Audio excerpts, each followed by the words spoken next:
SoFi just entered the peak sleeper stage, and investors must be aware of this stage because you can get shockingly rich by taking advantage of this opportunity. The sleeper stage is when a high growth stock currently has absolutely no catalysts and not much interest from investors. But beware, because this is the opportunity to get in when no one else is really paying attention to the stock and doesn't really have that much interest. SoFi will be a $50 stock before we know it.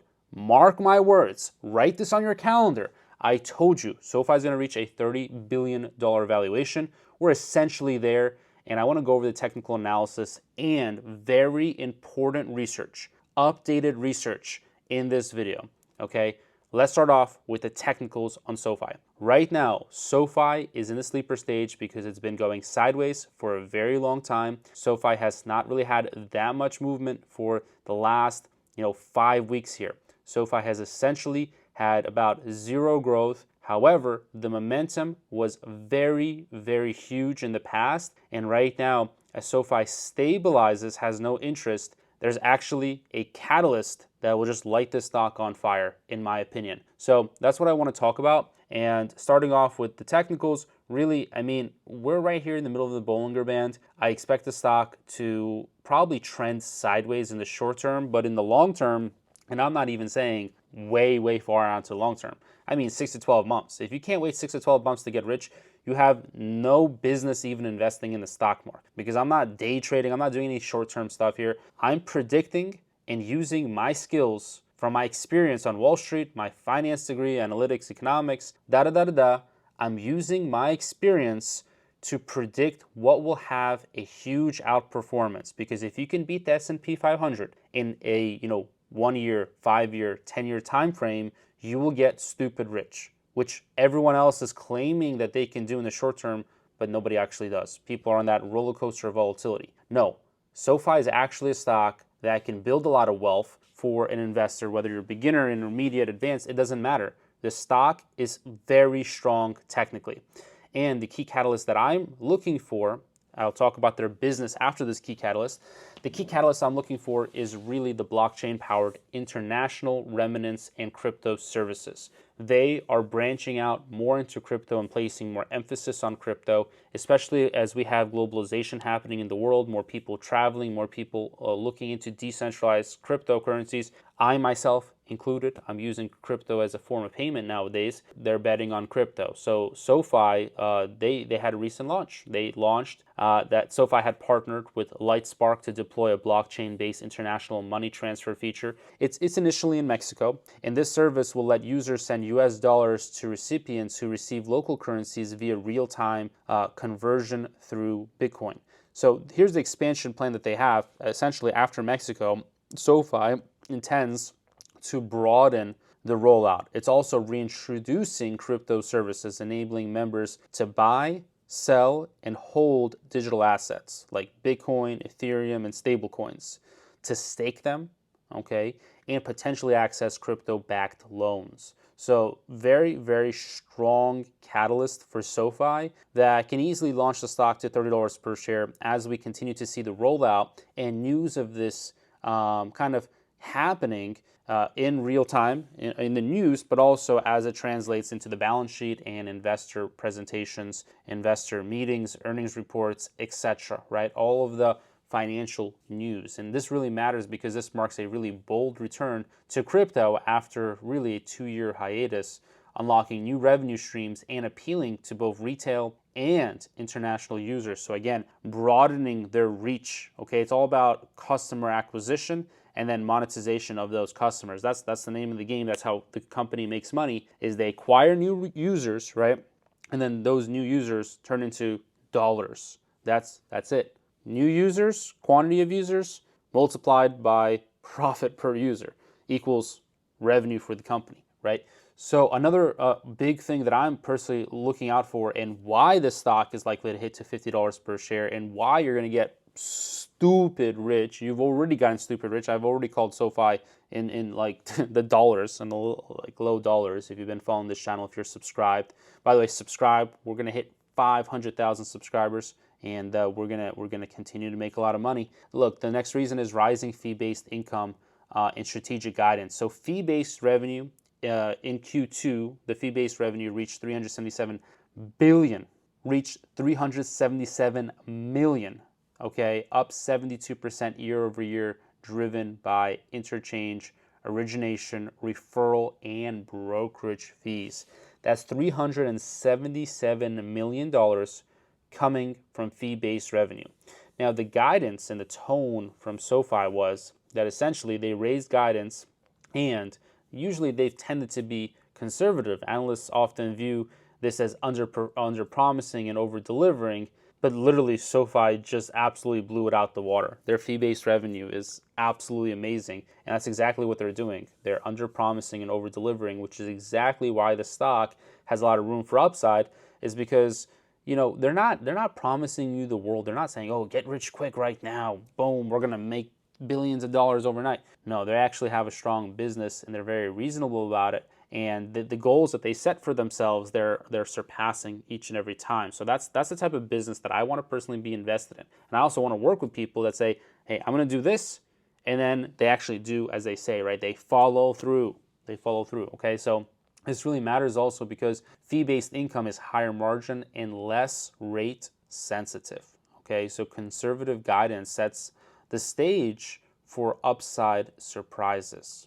Okay, this is the most important catalyst that we see is the crypto and the fee-based revenue. And the reason why I also like it is because the shift in the revenue mix is important for the valuation of SoFi as a business. So most of SoFi's early growth, it came from lending. Okay, they had student loans, they had personal, they had home loans. So they just had loans and they were lending money. Okay, like most banks do. Now, lending is great when interest rates are favorable, but it's also cyclical. Cyclical means like it changes. It's not like stable. It's like, hey, there's a season for it. Like there's spring, summer, winter, and fall, right? There's seasons. There's seasonality, and that's what cyclicality is. Same thing. Seasonality, cyclicality, same thing, right? And as rates are more sensitive, then that can change the business. So that's not as favorable because you get volatility, right? So fee-based income, though, on the other hand, is much more stable, and it's not as tied to interest rate cycles. It's just not, because they now have money coming in as fees, right? Via fees, all kinds of different fees coming in, and that's way more stable, and it's higher margin. So when something is higher margin, it's just better. It's better for the business valuation. So you have a stronger overall valuation. So lending has very heavy costs, right? So there's credit risk. You have to do a lot of research before you lend somebody money. There's capital requirements, and there's loan reserves. So on the other hand, okay, much more easier is fee-based income, like interchange fees when users swipe their SoFi debit card, right? Kind of like a Visa or MasterCard, right? So you swipe your debit card, they get some fees, right? Or referral fees when they use SoFi's brokerage in asset-light and high-margin circumstances. So as this growth continues, where they're generating more fees, SoFi's profitability expands faster than just growing loan originations. And that's what Wall Street rewards with higher multiples. They like to see that type of business, and that's why you even see like high valuations for Walmart, Costco. Like these are like kind of boring businesses, but because they have such consistent cash flow and such reliable income streams, they're just valued more because we humans, we like safety, we like predictability, and that's very, very important. We, in fact, experience losses much more painful than we experience gains, and that's just the simple psychology of investing and how humans are. I mean, if I told you right now, you can make $10,000, but you have to travel to some distant country and do a whole bunch of work. You have to walk 15 miles and miss a whole day of sleep. You just have to walk all night. You'd be like, well, that's kind of weird. I'm not really going to do that, right? You're like, I have other things, I have family. But now if I told you you got robbed $10,000 and you must walk all night to get that money back, yeah, you're way more likely to do that, right? So humans, we go after saving us from pain more so than chasing huge rewards, right, in most cases. And that's documented across a lot of financial research for many, many articles. So look, this is why I'm bullish on SoFi, and I still continue to believe that their recurring revenue flywheel is extremely strong just in general, it's extremely strong for the business to continue to accelerate and profit and continue to drive higher and higher revenue, which will just mean that the stock will adjust and also continue to rise. And I see that the stock will, pretty much easily double. I don't want to put an exact time frame because I think that's like scamming if you say, hey, I think it's going to be exactly this date, because I just don't know. But I'll say 12 to 24 months seems reasonable to me. And if you look at, just like brokerage fees, they're really looking to scale that. And as members grow, I think there's just going to be more word of mouth. And the business is going to generate money from more members, more swipes, more fees, better margin, and that's all going to go back in a circle, kind of like the wheel strategy I talk about often right on my channel. But it's going to kind of wheel back into marketing. Marketing is the lifeblood of any business. Your product can be absolutely trash. Your product can be junk. Your product can be... You guys have seen that products sometimes are absolutely BS, but the company's $1 billion company. Why? Because they have great marketing, right? So it's really about marketing. If you can get people in the door, that's the most important thing. That's what we see from other businesses, right? We see Robinhood doing extremely well. We see Hims actually. Hims grew an entire business. You guys, a lot of you know about Hims. You guys see that Hims, did very well, and that's because of marketing. So marketing is extremely important, and SoFi knows exactly how to do that and crush on that strategic side. Now, I also, again, going back to strategic under-promising, I just want you to understand this, because if you watch this video and really understand it, I think you'll gain the confidence to invest. And it doesn't have to be SoFi. I don't get paid for you to invest in SoFi. I don't care at all.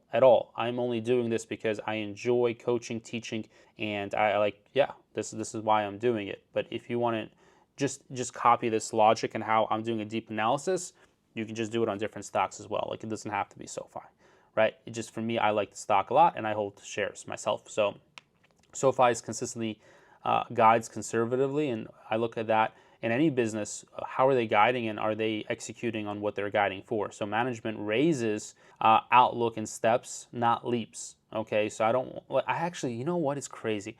People like when a company says, okay, we're gonna double our projection, but then they miss it. Like, who cares? Okay, you double your projection and then you miss it. Like, what's so good about that? It's always good when you set a little bit higher bar and then you exceed that bar. Like, that's much better. That's way better, and that's better in all cases, scenarios. Like, that's better for friendship, that's better for relationships, that's better for business. So it's just way better like that.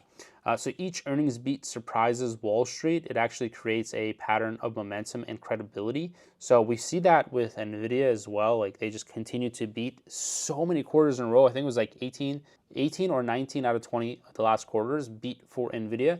And obviously we know that NVIDIA is like approaching $5 trillion in valuation. Of course, SoFi is not going to go to $5 trillion. It's not even going to hit like $1 trillion, but it doesn't have to for us investors to make a lot of money.